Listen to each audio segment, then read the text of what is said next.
All rise. Department 22 now in session. The Honorable Susan Johnson presiding. Good afternoon, Council. Good afternoon. Okay, I'm calling the case of State of Nevada versus Deobra Redden, case number C243805558-1. The council who's present, please identify yourself for the record. Good morning, Your Honor, or good afternoon. Liz Mercer and John Giordani for the state. And good afternoon, Carl Arnold for Mr. Redden, Your Honor. And I see that he's present and in custody. Okay, this is the time set for sentencing. Are we ready to proceed? We are, Your Honor.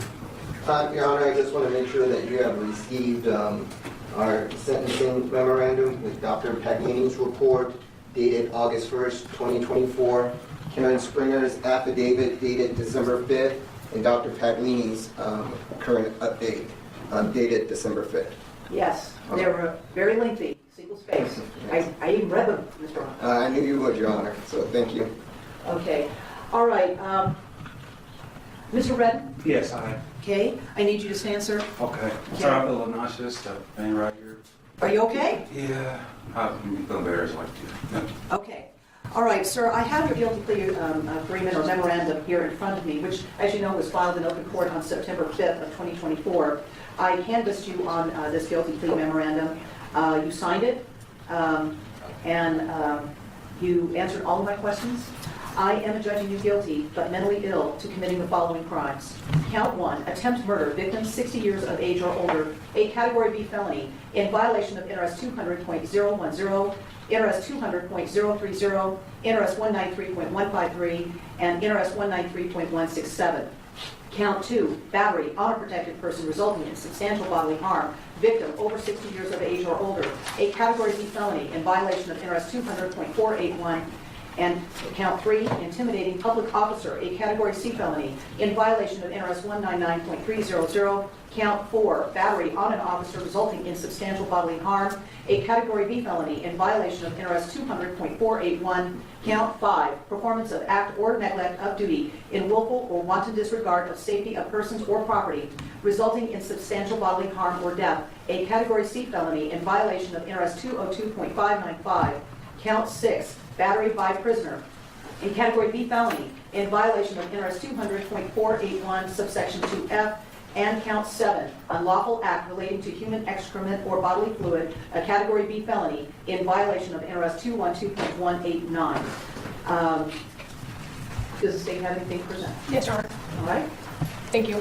Your Honor, before I begin my argument, I would note that he has 16 days credit for time served, and that is because he's been under sentence of imprisonment in the case that he was sentenced on in front of Judge Holthus when the events in this case took place. Additionally, the state is requesting a total of $61,318.41 in restitution. Okay, $61,318 and 41 cents in restitution, and it should be paid to CCMSI. That's the company that administers the workers' comp claims for the 3 officers involved in this incident that sustained injuries. As the court's aware, we filed a very lengthy and detailed sentencing memorandum. I know, I read that too. So I'm not going to spend a whole lot of time regurgitating everything in there, but there are some things that I want to point out for the court. Initially, as indicated in our sentencing memorandum, we are asking for significant prison sentences as to each course of conduct, and we're requesting that as to each course of conduct, the sentences run consecutively to one another. But did you have some run concurrent? I'm looking at page 3. So the counts would run concurrently as to the victim, but consecutive between the various victims, essentially. Right. And so it's the state's position, Your Honor, that the defendant's very lengthy criminal history, his demonstrated lack of impulse control, and his inability to completely accept responsibility for his conduct, as well as the egregious actions in this case, warrant such a significant sentence. I would note that his criminal history dates back to 2011. In each event, as you read through the reports, they all stem from his poor impulse control issues. And prior to this case, he was convicted in 12 other cases. They all involved some level of violence. In 9 of the 12 cases that he committed new offenses while charges were pending. And the longest that he went without reoffending was a period of 2 years and 2 months. The only time that he did not commit new crimes was when he was in custody, Your Honor, and subject to detention. I point these things out because it is obvious from his demonstrated failure at supervision that probation is completely inappropriate for someone like Mr. Redden, and he should be detained for as long as possible, because the only time that the community is safe is when he's in custody. He has demonstrated that he's incapable of being rehabilitated or reformed. when you look at his record, he was actually in mental health court for a total of 5 years. And even after that 5 years, he committed 2 more violent offenses. One with an attempted home invasion, and committed in September of 2021. And then in April of 2023, he committed the assault with deadly weapon that was dealt down to the attempted battery, resulting in substantial bodily harm, for which Judge Holthus sentenced him. And then in January 2024, when he showed up for sentencing in that case, he committed the horrific crimes in this case. Additionally, as the court is aware, you were provided 2 expert reports, one from Dr. Rowley and one from Dr. Paglini. Both doctors found that he was not suffering from any sort of delusional disorder at the time he committed the crimes in this case. Dr. Rowley noted that he has problematic insight and judgment, but noted that those issues relate to personality issues and not his mental illness. And in Dr. Paglini's report at the bottom of page 17, he noted that he has no insight or self-awareness pertaining to his violent history. On page 26, he noted, or I'm sorry, page 34, he noted that Mr. Redden's impaired judgment is based on personality dynamics and not psychosis. So Mr. Redden was perfectly aware of what was going on at the time he committed the crimes in this case.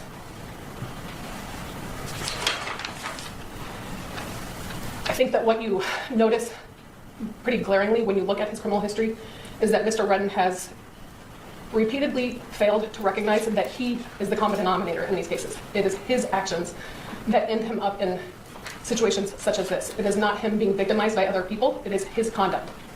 And until he accepts responsibility for reforming his conduct and for his poor impulse control, he's really incapable of being rehabilitated, because if he doesn't believe that he's done anything wrong, what's the incentive to improve? As to the facts of this case, Your Honor, Mr. Redden cannot be permitted to retaliate against the sitting judge and officers of the court when he's displeased with the outcome of a criminal case. Judges need to be free to make the rulings that they believe are appropriate based upon the information presented to them. And due to his extreme conduct in this case, a heavy sentence is warranted, Your Honor. It is my understanding that Judge Holthus does not wish to address the court personally, but she has prepared a statement that Mr. Giordani will read to the court with the court's permission. We would ask that it be read last, as it is essentially a victim impact statement, which would statutorily be provided to the court last. Thank you. Charles. Your Honor, I'll let Mr. Redden speak first if he wants to address the court. Judge Susan H. Johnson, I don't understand why the state is like really going after my character. I mean, I've always had problems since I was a little kid of like psychosis and being in big crowds and always feel like my life is in danger. I didn't know, being a young person, even in middle school, elementary school, knowing that like I fear for my safety. I'm just being me, going to school, growing up, trying to do the right things. I never get tired of trying to do the right things. The state just said that I have no remorse. Like, I feel like Judge Johnson, she doesn't know me. I understand she's doing her job. I'm not mad at her for that, but I know that I'm not a bad person. And I'm thinking, like, even she knows that, but I'm sitting here like she's doing her job, you know? And I believe that you all know that I'm not a bad person. I'm not an evil person. When I came to court on January 3rd, 2024, I was listening to music. I was in a good mood. I had a stable place to stay. I was trying to get a job. I did not catch any new charges.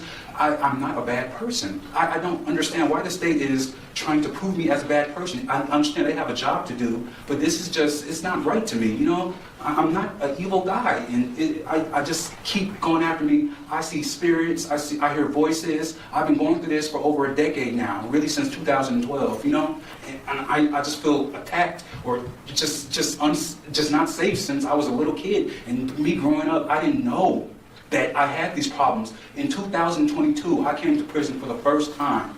I accepted responsibility for my actions when I did what I did. I committed a crime in 2020 of December. It was 4 years ago. I paid my debt to society. I got out thinking I'm going to get work. I was really sick and ill. I was very malnourished. I don't complain about things. I don't point the blame when people have done me wrong. I still treat everybody right. And the state just stated that I have no remorse and they feel like I'm a bad person. I just don't understand why are they coming after me like this. But I understand I have a job to do. When I came to court, I know for a fact, Judge Johnson, I met Judge Holthus in 2023 of October. And you know what she told me when she revoked my probation? She said, Mr. Redden, I hope you get the help you truly need. I said, thank you so much. And I meant it. I know for a fact I'm not an evil person. I think all of you guys know that, you know? But I'm not going to use stuff like me being on camera for my actions, you know. But I know for a fact that I cared about Judge Mary Kay Holthus' well-being. When I left my house that day at 8 Rose Circle, I left my keys to my apartment, to my family, you know. And I got in the car and I came to court doing the right thing. I gave up everything, like in case I don't get probation. I was like, well, at least I know I tried. And I'm sitting here talking to Judge Holthus, Ms. Johnson, and I swear I started hearing voices in 2012, really in 2014. I'm gonna make a long story short, but I just want to get the facts out because I don't want the state. I understand they have a job to do, but I'm not a bad person. I'm not an evil guy. But I came to court and I'm in a good mood. I'm listening to music on my phone. I'm like, oh, whatever. I remember I about to hug my mom, my foster mother who raised me since I was 11 years old. I hugged her like, just in case I don't depress. You can see it in the videotape, so I was in a good mood. I don't want to be known as a person who has mental illness because those people get attacked. I've heard so many people who have mental illness commit suicide and kill themselves and commit things that they really don't mean. I hope I don't have mental illness. I try not to have mental illness, you know. I don't want to be known as a person who has mental illness because they get attacked, you know. So I try my best when I'm going through all these problems. Since I was a little boy, like I told you, I didn't know I had these problems until 2 years ago. I was sitting down in prison and I had this dictionary and I was like, oh, that's what that word means. That's what that really means. I didn't know that. Oh, stuff has a deeper meaning. You know, like, wow, I never could think like this. I was in prison with nothing to do. I did a 12 to 30 months. I did 15 months total and I cleaned up my sentence. I paid my debt to society and I got out as a good, productive member of society. I didn't know and didn't want to believe that I had mental problems, you know. I started seeing spirits November 2022. I'm not making excuses for my actions, but I'm saying I'm not a bad person. And I know that I did not intend to kill Mary Kay Holthus. I know I cared about her well-being, Judge Johnson, you know?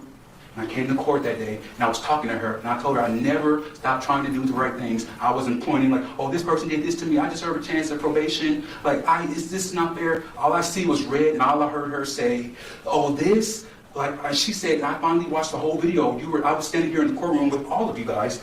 And I finally saw the entire video, Judge Johnson. I can't believe this. And I wasn't even mad at Michael Lasso. I was like, I commend him on doing for what he did. And everybody in the prison trying to make me hate him and hate the judge. And I'm still trying to do the right thing. They putting stuff in my ear and I can't get away from it. But basically what I'm trying to say is everything I've been doing, this is just like, this is not right to me, but like I said, I know the state has a job to do. And basically what I'm saying is, I know I cared about Mary Kay Holthus, to make a long story short, but when I was sitting there talking to her, I swear this has been happening to me since 2012. I saw nothing but red, and I heard her say, I think it's time for a taste of something else. I saw nothing but red, and I don't remember doing anything except for jumping on top of her and doing this to her robe. I was like, why are you doing this to me? That's what I wanted to ask her, if I think I know myself, but I'm not really sure. That's the only thing I could come up with. I had 11 months, but I can't really come up with anything. But I know that I cared about Judge Mary Kay Holthus' well-being, you know? That's all. Thank you. Can you sit during my... Sure. And, Your Honor, again, I hear the state in that they're saying it's a lack of impulse control. I agree with that. However, he's adjudicated guilty, not guilty, but by mental illness. And so, bottom line, his ability to control his impulses are vastly different from my ability, from, Mr. Giordani's ability. He does not have the same ability to control his anger, what he's going to do, because, as you saw in Dr. Paglini's report, from day one, from birth, he has had this mental illness based upon his mother's drug use at the time of her pregnancy, the stuff that he saw during him growing up, going through different households, going to a stable home in his foster parent, but he was still unable to comply with just normal behaviors. And all of that should be taken into account. But I think this case starts, again, in April of 2013. The 18th is when he was arrested after going after his brother-in-law with the baseball bat. Basically, again, this was during a period of time where he wasn't doing his medication. He was off his meds. He's going through his paranoid disorders, whatever those that were outlined by Dr. Paglini, and this whole incident arises from that. He gets into court and he's deemed incompetent. He can't comply with the normal court proceedings that were occurring. He refused transport 3-4 different times. Then he gets into court and he's unable to control himself. Why? Because he wasn't on medication. He goes to competency court. He is eventually given medication to subdue the voices, to subdue his impulses, and he's able to comply. That person that is able to comply is the person that we see today, Your Honor. We made sure he was on his medication. We asked the prison. I asked him personally. That wasn't done prior to his sentencing in the original case that occurred out of the 2023 incident. And that's the other point I wanted to bring up. This case is very different than most of the cases where we have a mentally incompetent person in the court proceedings. Usually, their incompetency keeps them in custody. This is the first that I'm aware of that they're actually released out of custody. He was released, and then he had the inability to get back on the medication that was being given to him free of charge at Clark County Detention Center.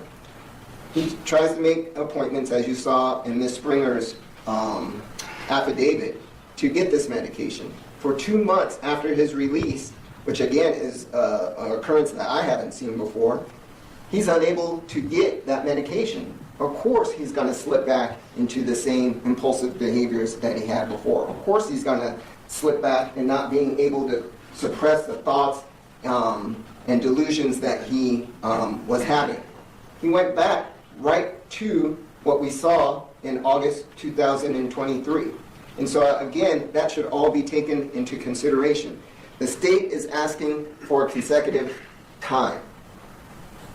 In part and parcel, his mental illness continued from the 2023 incident all the way until today. He was never released after sentencing in January 2024. We're asking, and I'll get to how much time, but we're asking that it all be run concurrent with his sentence that was received from Judge Holthus, the 1948, to whatever Your Honor believes is appropriate today. And the reason why we're asking for this to be concurrent is simply because he didn't have the chance to get out. He didn't have the chance to rehabilitate himself. He didn't have the chance to demonstrate to the court that, okay, he learned his lesson. He was still under the state's control during the time of his sentencing. The same state that we forgot to inquire prior to his sentencing whether he was under his medication, the same state that didn't provide him with his medication, the Mojave Health Clinic, being it during the holidays, was unable to give him an appointment. I believe that this case has shed light on people's mental illness and what we have to do to, number one, bring them into court and understand what they're going through. And I don't think the answer is just throw away the key, give them a whole bunch of years. That benefits no one. We understand that a message has to be given. Since he's been on his medication, as you see him today, Your Honor, he's being courteous, he's being compliant, and he's deeply remorseful about the events and what happened that day. What I haven't shared with anyone other than my staff, and me and Mr. Redden talked about it. The first time that he saw the entire video was right here in court during the presentation of evidence. I was sitting right next to him. His reaction was very visceral. It was almost like he wanted to throw up. He called himself a monster. He did, Your Honor. That's me. I'm a monster. I can't believe that I did that. I did not mean to hurt that woman like that. I can't believe that I did that. That's what he said sitting in the same exact chair during trial. I believe he just, like he said, he doesn't have any specific recollection of coming over the bench, but when he saw it, he was deeply remorseful. he was just shocked about how he could act that way. And I think, Your Honor, all that should be taken into consideration. He understands the difficult position that you're in. We talked about this at length. I told him, there's just no way you're going to be granted probation in this matter. That was spelled out to him. Also, what was spelled out, there has to be a message that, you can't come flying over the bench because you didn't get the sentence that you wanted, or you're upset with the sentence. There has to be protection to your honor, has to be protection to the prosecutors, has to be protection to everyone in the courtroom. And so that message has to be sent so we don't have the next Joe Schmo that gets upset and takes it out on court staff or anybody surrounding them. He understands that. And with that understanding, he knows that he has to do some time. What we're asking for, Your Honor, is a 4 to 11-year sentence. How we got to that was a 2 to 5 on counts 1, 2, 3, 4, and 5, all to run concurrent. Consecutive to that, and by statute, counts 6 and 7, we're asking for a 2 to 6. So the total of that, and the count 6 and 7 are run concurrent with each other. So, and we're asking also that be concurrent with his current 19 to 48 sentence. So we're asking for a 4 to 11-year sentence. I think that's sufficient considering, number one, his mental illness that he was under, his inability throughout life to control his actions based upon that mental illness, the state and our failure to be able to recognize mental illness and what we should do in terms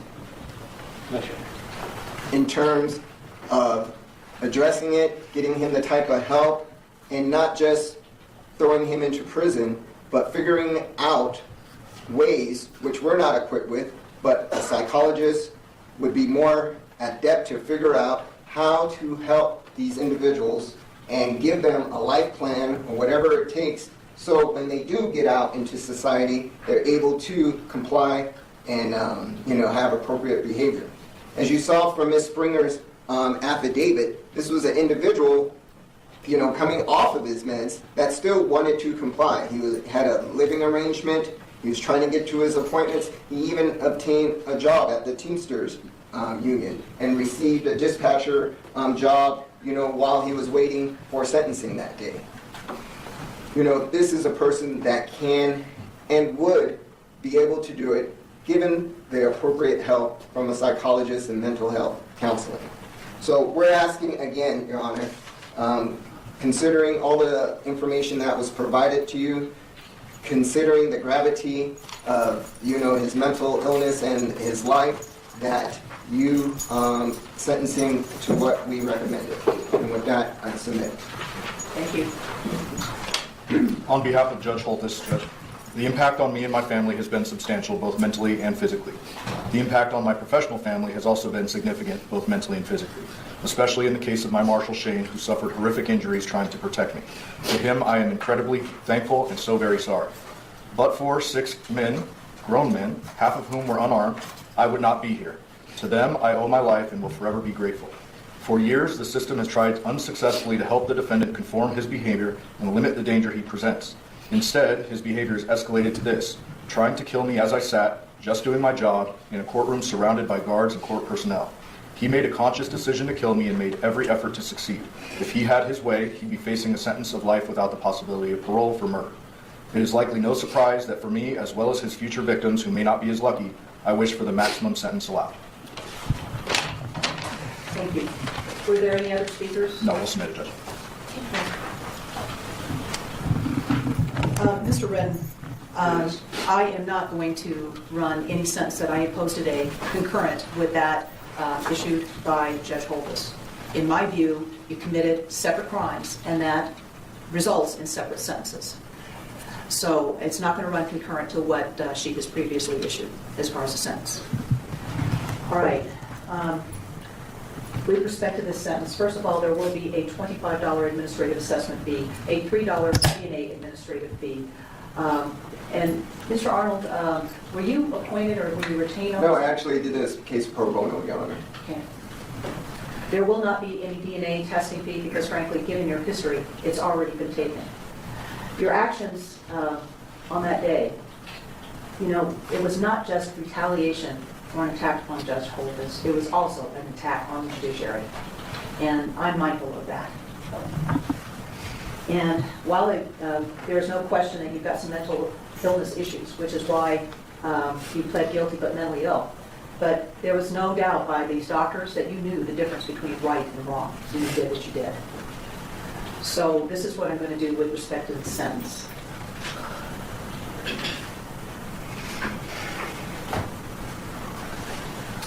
Okay, with respect to count 1, sir, I'm going to do this. The minimum term that you would serve would be 8 years, and the maximum term will be 20 years. Plus, there will be a consecutive potential maximum term of 8 years to 20 years. So with respect to count 1, the minimum term that you will be serving combined would be 16 years, and the maximum will be 40 years. With respect to count 2, the minimum term that you will serve will be 4 years, and the maximum term will be 10 years. With respect to the consecutive enhancement, the age enhancement, the minimum that you will serve will be 4 years, and the maximum will be 10 years. So with respect to count 2, the minimum term combined will be 8 years, and the maximum will be 20 years. The term that I impose with respect to count 2 will run concurrent to count 1. With respect to count 3, I think this one's wrong. Let's see.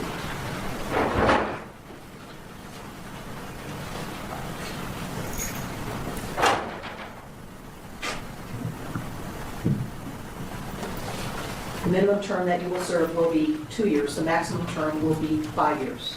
That term will run consecutive to count 1. With respect to count 4, the minimum term that you will serve will be 4 years, and the maximum term will be 10 years. That also will run consecutive to counts 3 and counts 1.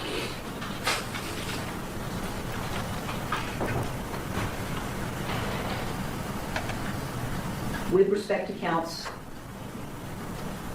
oh, wait a minute, yeah, okay. With respects to counts 6 and 7, sir, the minimum term in both of those counts will be 4 years.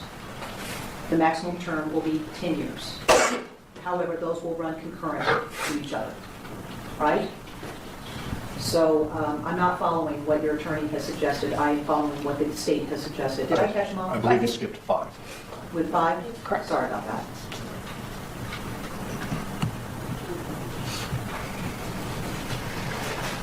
Okay. The sentence with respect to count 5 will be a minimum term of 2 years, and the maximum will be 5 years. That will run consecutive to count 4. And then counts 6 and 7 are concurrent to each other, concurrent to... And consecutive to, well, wait a minute, that was, count 6 was with respect to Officer Randall, right? Officer Boo. You're on Officer Boo. That will run consecutive to counts, the other counts. See if I can.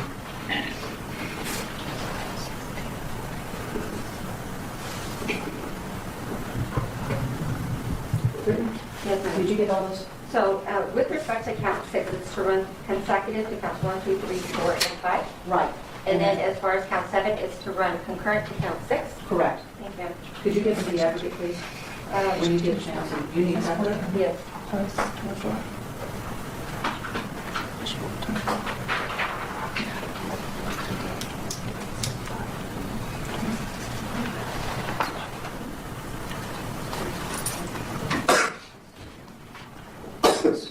You show 26 to 65. I'm going to verify.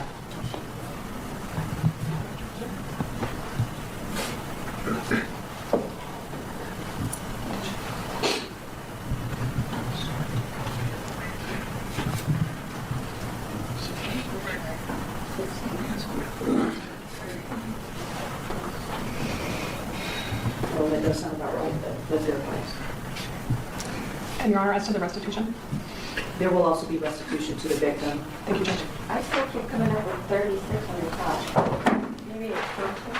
So here, account 1. Counts 1 and 2, that's 16. Yes. That's 8. And 8 goes into 16. Yeah, so here I have the, and then you have the added 8 over 20. The added was 1640. Right. And then here you have, it's going to run consecutive, so you said added. Well, after this, Yeah. this will run, Concurrent. Oh, it's Concurrent. concurrent. I'm sorry, that's why. okay. Okay, so 26. Yeah, count 2 will run concurrent to count 1. So 26 on the bottom, and on the top, you have 40. So, let's look at it.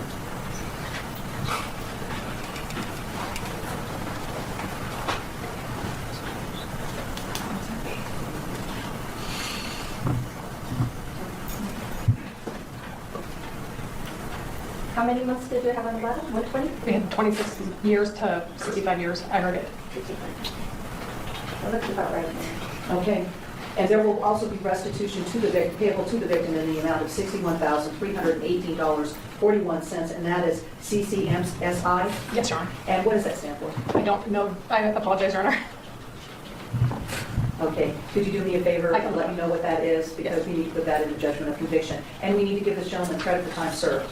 16 days. 60 days? 16 days. 16 days. Okay, Thank you. Thank you, Judge. okay. Thank you.